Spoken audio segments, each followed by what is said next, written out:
엘리야가 거기서 떠나 사밧의 아들 엘리사를 만나니 그가 12 겨릿소를 앞세우고 밭을 가는데 자기는 12째 겨릿소와 함께 있더라.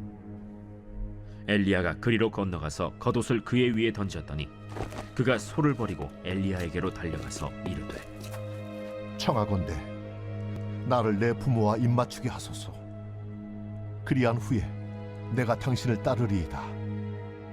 엘리야가 그에게 이르되, 돌아가라. 내가 네게 어떻게 행하였느냐?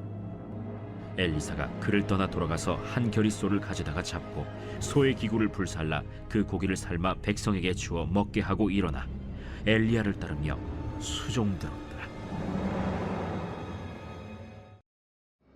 사순절 말씀 묵상을 함께 하시는 모든 성도님들의 삶에 하나님의 크신 은혜와 평강이 가득하시기를 간절히 원합니다. 사람들은 자신의 앞날, 그 미래에 대해서 여러 가지 의미를 부여합니다.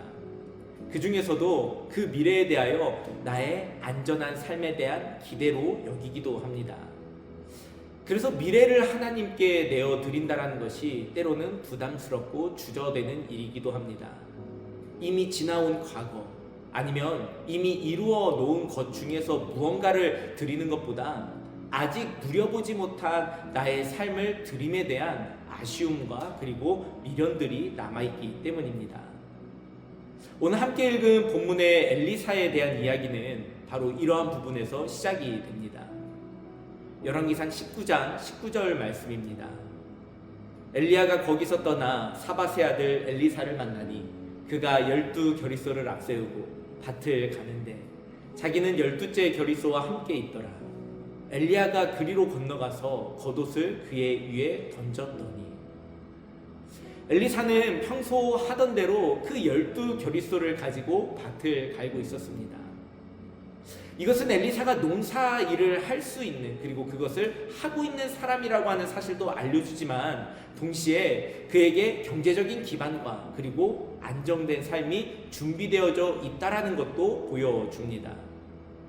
그의 미래는 이미 설계되어져 있었습니다. 농사 짓는 땅, 그리고 그 농사를 지을 수 있는 많은 소, 그리고 그가 유업으로 이어받을 그의 기업들, 그리고 그와 함께하는 가족들. 엘리사의 미래에 이어질 삶의 그림은 사실 분명했습니다. 그런데 하나님께서는 엘리사의 그 안정된 삶, 안정된 미래에 예고 없이 찾아와서 개입하십니다. 엘리야는 자신의 겉옷을 엘리사에게 던졌습니다. 겉옷은 선지자의 그 사명과 권위를 상징하는 것이었습니다. 엘리야가 자신의 겉옷을 엘리사에게 던짐으로 이제 나의 사명을 당신이 함께하자라고, 그래서 이어가라라고 하는 요청이었습니다. 엘리사에게 어떠한 설명도 어떠한 설득도 없이 하나님의 부르심이 엘리야를 통해 먼저 임하였습니다. 엘리야를 통하여 엘리사를 부르시는 이 하나님의 부름에 응답하는 엘리사의 반응이 참으로 놀랍습니다. 열왕기상 19장 21절 말씀입니다. 엘리사가 그를 떠나 돌아가서 한 겨릿소를 가져다가 잡고 소의 기구를 불살라 그 고기를 삶아 백성에게 주어 먹게 하고 일어나 엘리야를 따르며 수종들었더라. 엘리사가 엘리야를 따르겠다라고 하는 이 결단은 단순히 한 사람의 직업이 바뀌어지는 그런 사건이 아닙니다. 그는 소를 잡았습니다. 그리고 그 소와 농기구를 불살랐습니다. 여러분, 농기구를 태웠다라고 하는 것은 다시 돌아갈 수 있는 그 길을 스스로 끊어버리는 행위입니다. 여러분, 이것은 바로 자신에게 보장되고 안정된 그 미래를 이제는 하나님께 온전히 내어드리는 신앙 고백의 사건이었습니다. 이번 사순절 기간 동안 우리가 하나님의 사랑에 응답하고자 하는 그 결단의 핵심을 발견할 수 있습니다. 그것은 바로 나의 주권을, 내 미래에 대한 주권을 하나님께 드리는 것입니다. 여러분, 헌신과 자기부인, 이것은 어떠한 감정을 억누르는 것이 아니라 나의 미래에 대한 주권을 하나님께 올려드리는 신앙의 고백입니다. 여러분, 이것이 왜 하나님께 드리는 그 사랑에 응답하는 응답의 모습입니까? 라고 물어본다면 하나님께서 먼저 우리에게 찾아와 자신의 미래를 내어주셨기 때문입니다. 예수께서는 자신의 영광스러운 그 미래를 붙들지 않았습니다. 오히려 고난과 죽음이 있는 가장 힘들고 어려운 길로 스스로 걸어가셨습니다. 빌립보서 2장 6절에서 8절 말씀입니다. 그는 근본 하나님과 본체시나 하나님과 동등됨으로 취할 것을 여기지 아니하시고 오히려 자기를 비워 종의 형체를 가지사 사람들과 같이 되셨고 사람의 모양으로 나타나사 자기를 낮추시고 죽기까지 복종하셨으니 곧 십자가에 죽으시니라. 십자가에서 하나님은 우리를 위해 자신의 생명이라고 하는 그 앞날을, 자신의 생명이라고 하는 그 미래를 완전히 포기하셨습니다. 여러분, 그렇다면 우리의 응답은 무엇이 되어야 하겠습니까? 오늘 우리 역시 그 하나님 앞에 나의 미래를 온전히 내어드릴 수 있어야 하지 않겠습니까? 그러나 미래를 내어드린다는 것이 쉽지 않습니다. 앞서도 말씀드린 것처럼 우리는 미래에 대한 아쉬움과 미련이 여전히 남아있기 때문입니다. 우리는 흔히 이렇게 이야기합니다. 내가 앞으로 조금만 더 모은다면, 내가 조금만 더 안정이 된다면, 내가 조금만 더 준비가 된다면, 이렇게 말하면서 나의 미래를 온전히 내어드림에 대한 주저함이 있습니다. 그러나 하나님께서는 우리에게 오늘 분명하게 물어보십니다. 내가 붙들고 있는 그 미래, 내가 붙들고 있는 그 내일이 누구의 것이냐? 잠언 16장 9절 말씀입니다. 사람이 마음으로 자기의 길을 계획한다 할지라도 그의 걸음을 인도하시는 분, 그 걸음을 인도하시는 분은 오직 하나님이심을 분명히 말씀하고 계십니다. 헌신과 자기 부인은 나의 앞날과 그 미래를 포기해버린다라는 그런 의미가 아니라 그 미래의 주인이 누구인지를 분명히 하는 것입니다. 내가 계획하고 내가 설계하고 내가 준비하고 내가 만들어낸 내 미래에서 이제는 하나님의 인도하심을 신뢰하고 하나님의 뜻을 발견하고 그래서 하나님의 일에 동참하는 하나님의 미래로 옮겨가는 것입니다. 엘리사는 자신의 미래를 하나님께 내어드림으로 엘리야를 따라갔다고 해서 그가 곧바로 위대한 사역자가 된 것은 아닙니다. 그는 먼저 수종들었습니다. 미래를 하나님께 맡긴 사람은 당장의 그 영광을 요구하지 않습니다.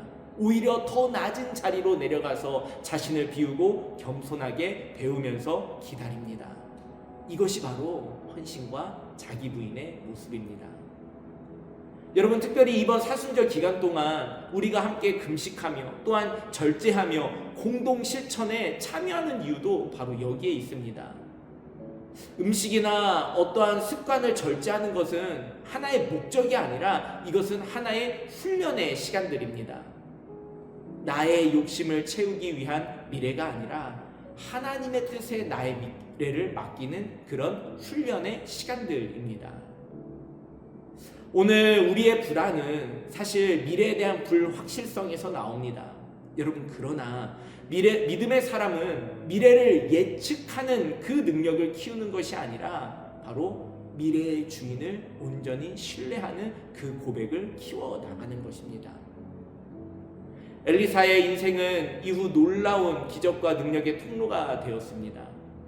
엘리야의 뒤를 이어 하나님의 말씀을 대언하였고 그리고 하나님을 드러내는 일을 감당하였습니다. 여러분, 이 놀라운 일들의 시작은 바로 엘리사가 자신의 미래를 하나님께 내어드리는 결단에서 시작이 되었습니다. 여러분, 사순절을 보내는 우리에게 분명한 질문이 있습니다. 나는 지금 무엇을 가장 붙들고 있는가? 아직 내가 하나님께 온전히 내어드리지 못하는 나의 삶의 미래는 무엇인가? 오늘 이 자리에서 우리의 미래를 하나님께 온전히 드릴 수 있는 그 믿음의 고백을 드리기를 간절히 원합니다. 하나님, 저의 내일은 주님께 온전히 맡겨드립니다. 내가 설계한 삶이 아니라 하나님이 이끌어가는 삶을 살게 하여 주옵소서. 여러분, 이 고백이 바로 하나님의 사랑에 대한 우리의 응답이 되기를 원합니다. 이 결단이 바로 헌신이고 자기 부인입니다. 여러분, 하나님께 드려진 미래는 결코 잃어버리지 않습니다. 오히려 하나님의 손 안에서 더 크고 깊은 생명으로 자라나게 될 줄 믿습니다. 함께 기도하겠습니다. 거룩하신 하나님, 나의 안정을 위하여, 나의 평안을 위하여 내가 붙들고 있었던 나의 미래를 내 손에 움켜쥐는 것이 아니라 그 미래를 온전히 하나님께 내어드립니다. 엘리사의 그러한 결단으로 마침내 하나님의 일을 온전히 감당하는 능력의 종의 모습으로 나타났던 것처럼 오늘 나의 삶이 주님께 있음을 알고 하나님께 나의 미래를 내어드리는 이 믿음의 결단을 통하여 하나님의 손에 붙들린 자가 되어서 나의 삶의 모습이 하나님의 역사를 온전히 이루어가는데 더욱더 크고 아름답게 쓰임받을 수 있도록 우리 주님께서 저희들을 사용하여 주시옵소서. 모든 말씀 예수님의 이름으로 기도드립니다. 아멘. 오늘도 그 사랑에 응답하며 헌신과 자기 부인의 삶을 살아가는 그 결단을 응원하고 축복합니다.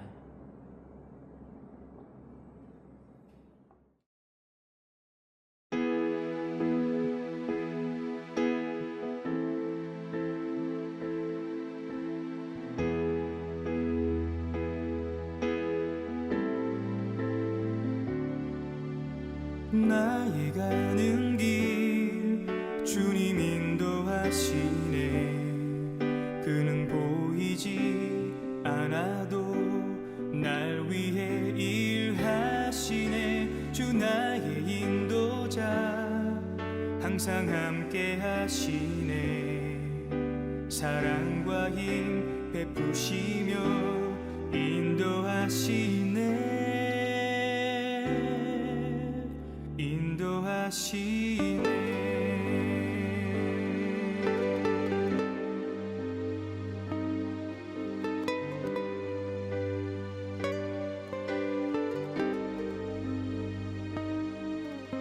나의 가는 길 주님 인도하시네.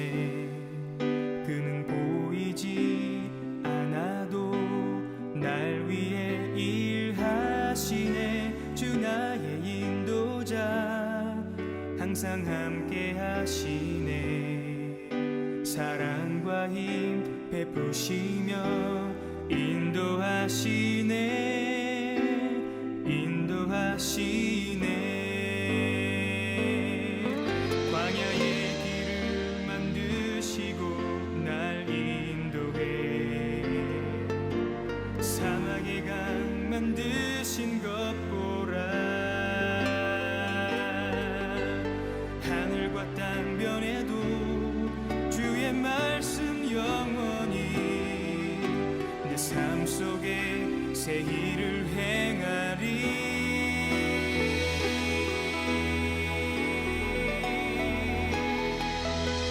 나의 가는 길 주님 인도하시네. 그는 보이지 않아도 날 위해 일하시네. 주 나의 인도자 항상 함께 하시네. 사랑과 힘 베푸시며 인도하시네.